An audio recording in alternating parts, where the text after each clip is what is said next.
there are certain NBA franchises that you basically kind of have a closeted hate for, if you ask me. Of course, I'm a Raptor fan, so, you know, damn right. Do I have a closeted hate of the New York Knicks? Not really. Do I have a closeted hate of the Boston Celtics because I'm a Raptor? Well, not really. Do you have a closeted hate of the Cleveland Cavaliers?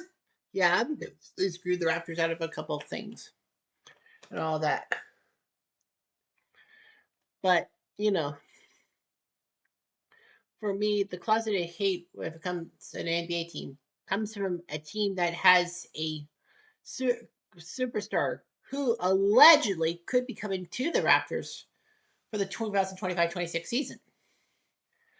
He comes from Greece. His last name is hard to pronounce or spell for that matter for me. And, trying to do stuff on him will not be easy. And of course, this team kind of screwed me over in the 2021 NBA Finals prediction when the team that I picked, the Phoenix Suns, were up to against the none on Milwaukee, looking pretty confident, and then I would get my pick correct. But once again, I faltered. And the next four games were losses for the Phoenix Suns against this team who had their Greek freak. Of course, everyone knows about the Greek freak. His name is Giannis Antetokounmpo. Of course, I can't pronounce it or spell it. If it's a fucking sports spelling bee, I fail. Nevertheless, this isn't about a team that Giannis was on. Not even the 2025 squad, or even the squad a couple years earlier in 2023 that actually were the one seed got taken up by the 18 Miami Heat. No, no, I'm not doing that one. I'm doing the one about a very good Milwaukee Bucks team that should have won the NBA championship. No disrespect to the 2023 squad, but I think that this team would have done better. And it's not even the 2019 squad. It's the 1972 Milwaukee Bucks squad, and I will tell you all about it.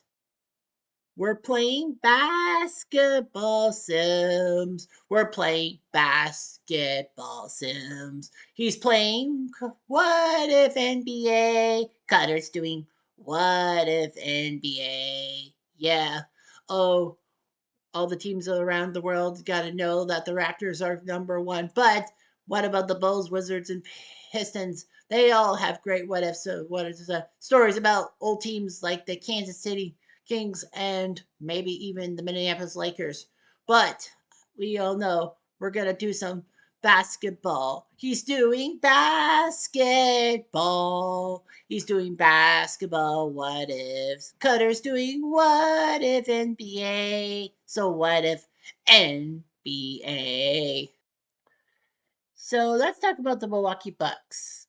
And according to my research, the Milwaukee Bucks only started in the 1960s. It was founded in 1968. I didn't know that it was that early. That Milwaukee, I thought they had a team in the 60s, but no. The Milwaukee Bucks in 1968 were formed and all that, bringing basketball to the Midwest, to the Dairy State, if you will, to the Mitten State, even because you know how they look like a mitten.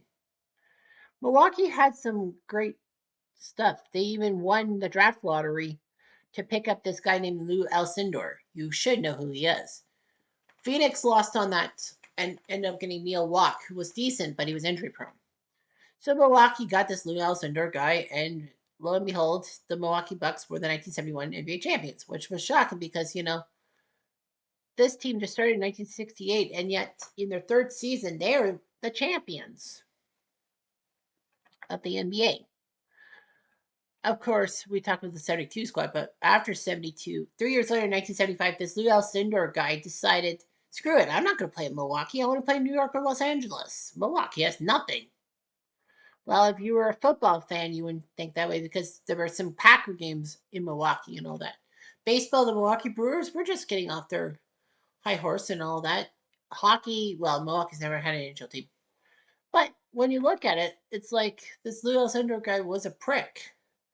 But the good news for the Bucks was that when they traded him to Los Angeles, they got Junior Bridgman, who became a star Milwaukee Buck, and he was a good restaurant franchiser in the Louisville area.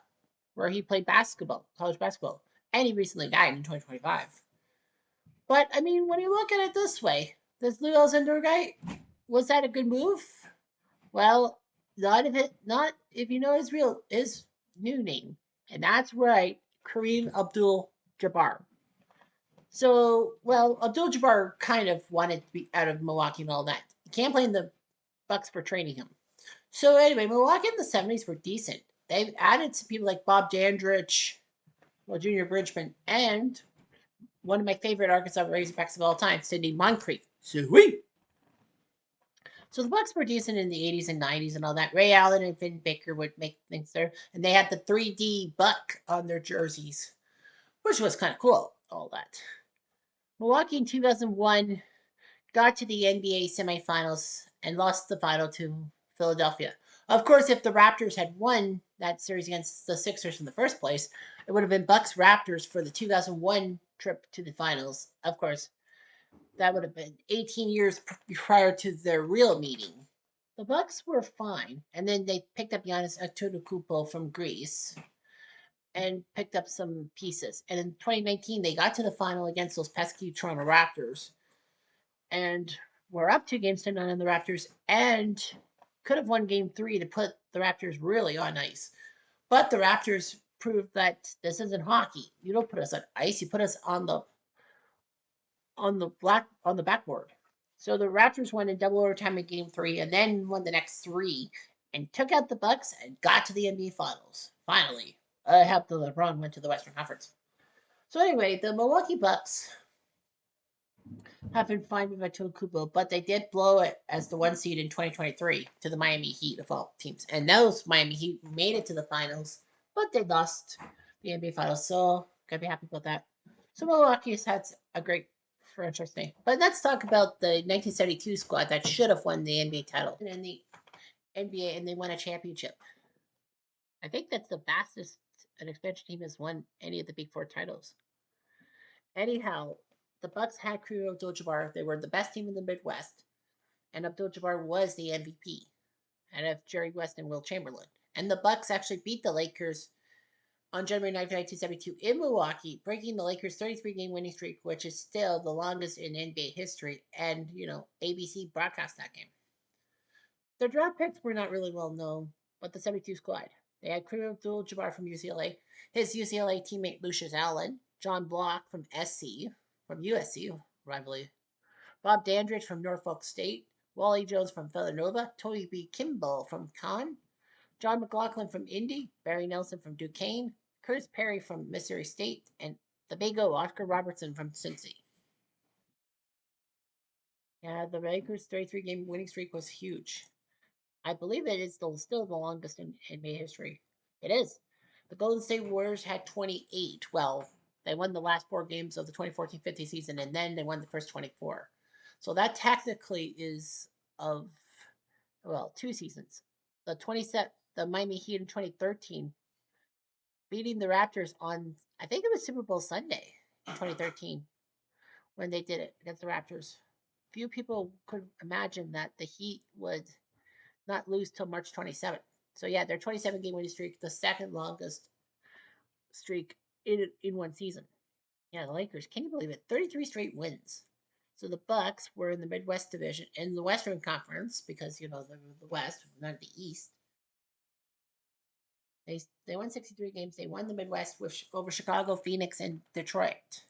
Unfortunately, though, they were second banana to the LA Lakers, who won 69 games that year. Nice.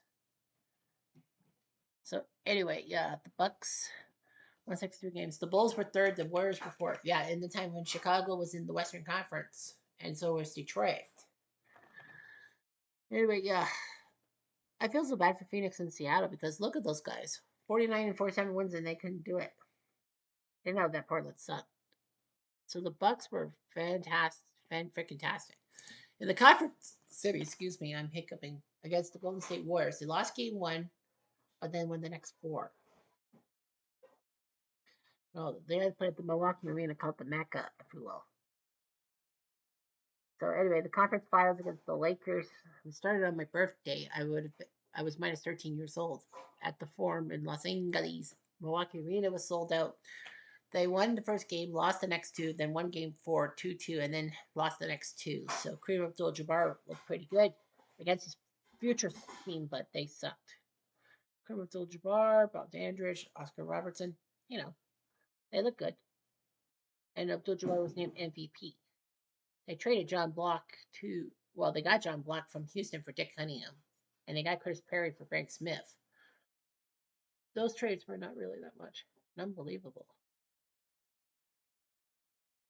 I don't know what that book is. All this is just about numbers and all that.